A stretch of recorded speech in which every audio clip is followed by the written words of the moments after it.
Hello guys! Ito po yung shirataki natin na binabad kanina. So, naligo na kasi ako kaya ngayon lang ako kakain.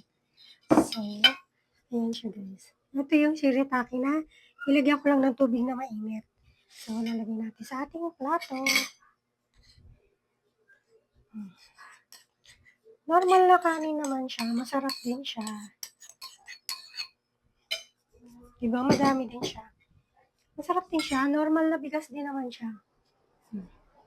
Diba? So, kakain na tayo. Ito yung ulam natin.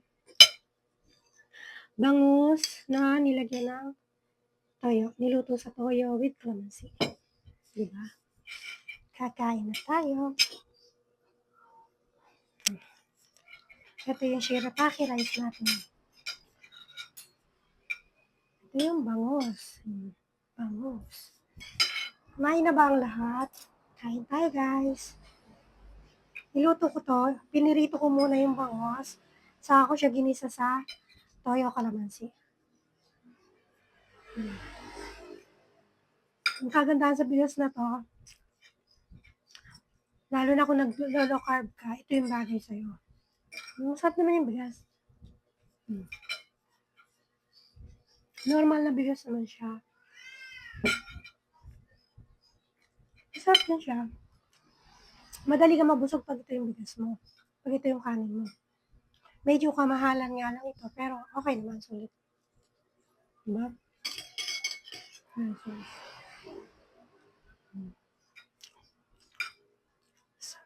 Boneless na pala itong bangus na to.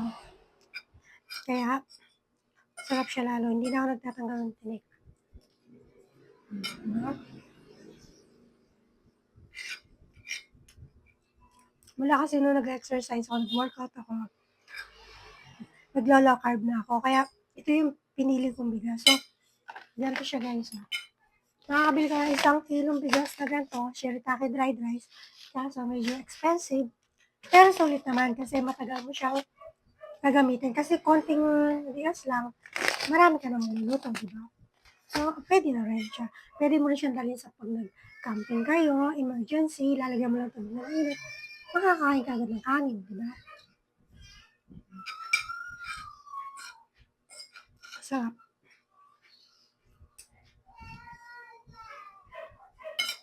Try nyo na rin guys. Sulit naman siya. Maabot sa akin siguro 2 weeks, 1 kilo. Medyo pricey lang, pero pwede na. Diba? Sarap.